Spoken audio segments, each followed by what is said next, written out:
Hello guys, this is Scott from Nostalgic Nightmares and welcome to my introduction to the book series R.L. Stine's Ghosts of Fear Street.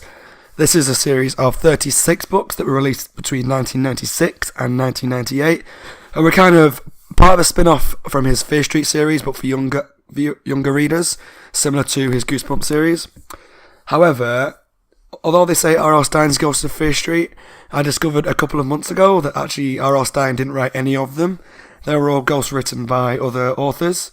So I don't know whether he wrote the outlines of them and someone else wrote them, or he just had nothing to do with them whatsoever. They were just under the Fear Street name, which he does write. But I didn't know this as a kid, so although it was a bit of a disappointment a couple of months ago when I found this out, I still love this series. To me, it was always like a newer kind of Goosebumps series, and it's got some really interesting stories. As you can see, I only have 21 of the 36. I'm still trying to get hold of some of them. I don't have the money at the moment to buy the rest. But I've got them all up to number 23, except for number 5 and 6. So the LCD in my head is really annoyed that I can't get those two right at the beginning. But other than that, 24 onwards, I need to still get hold of. But I do know that later on in the series, I think around 25, 26 maybe, the covers changed to some really bad cover art. But I won't say too much about that until I actually get them and I can review them when I do the reviews. But yeah, so at the moment I've got 1, 2, 23, except for number 5 and number 6. Some of my favourites as a kid, so reading them again might be slightly different, but some of them that were my favourites were The Bugman Lives, The Boy Who Ate Fear Street, How to Be a Vampire, The Spell of the Screaming Jokers, and The Creature from Club Laguna. It's similar to some of the old Goosebumps in that they have end of chapters with cliffhangers and then a twist at the end of the book. Most of them tend to take place on the same street or in the same town called Shadyside, which is different to how the Goosebumps was. But on the most part, they're all completely different. As far as I know, the only sequel in there is number 1, it's called Hide and Shriek, and there is one towards the end of the series that's called Hide and Shriek 2, which I've never read. I've not actually read much of the ones that I don't have. All the ones that I've got I kind of got from eBay, and I think most of them, if not all of them, are second-hand. And I'll probably buy the rest second-hand as well. Goosebumps, as I'll say when I do my introduction to the eventual series, and I should have said it in my Horrorland introduction, I buy them brand new, because Goosebumps was such a massive part of my life that I want them to be brand new.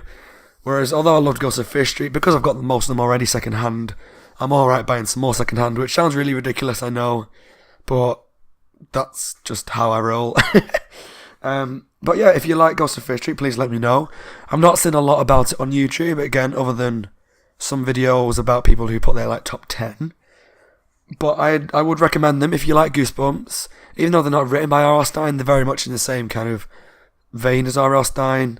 Some monsters terrorising 11, 12-year-old children. Parents never believe them. That kind of thing, and then a big twist at the end. So yeah, I would definitely recommend them. I hope they're as good as I remember them being. I think I told a little bit of a porky in one of my last reviews. I said that I picked out my first review for this series at random, which is a lie. I don't know why I said that. For every one of my new series that I do, I'm going to pick the first one to read as one that I remember liking. That way, if the series goes downhill and I don't actually like them as much as I remember liking them, at least the first one is one that I know that I'm probably going to like, which is why I picked The Animal Rebellion for Shivers. Goosebumps Horrorland I obviously had to start with number 1.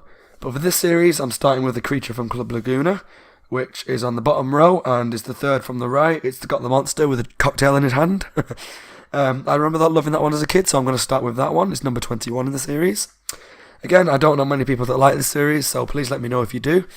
And yeah, I might need to call on your help later on in the future to try and get hold of some of them.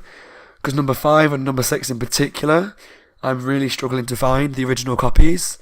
They released the series again in duo packs. So number 1 and 2 are in a book together, and number 3 and 4 are in a book together, that kind of thing, 2-in-1s. And I know I can buy quite easily from Amazon number 5 and 6 in that book collection thing. But I want the originals, I want the individual ones, just for kind of nostalgia's sake. So at some point in the future, I may have to call on someone's help to try and find 5 and 6, because I'm struggling at the moment to get a copy that's not going to cost me a fortune to get from another country. And then later on in the series, I think there's some that actually were never released in the UK, because I've had a look for, say, Hide and Shriek 2 and some of the last couple in the series, and I can never find them anywhere, like for UK sellers. So I might have to do a bit more investigation into that when I get around to buying some more.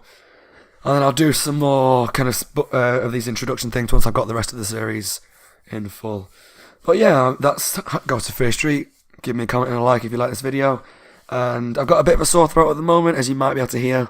So I'm planning to do my review tonight, but I'm not entirely sure if I'm going to get it done tonight. It depends on how my throat goes. If you have to keep stopping to cough, I'm probably going to stop it and then do it in the next couple of days and do my review then. But yeah, so the review will be Creature from Club Laguna. It's one of the favourite ones I can remember. And I will see you in the next review. Take care, guys.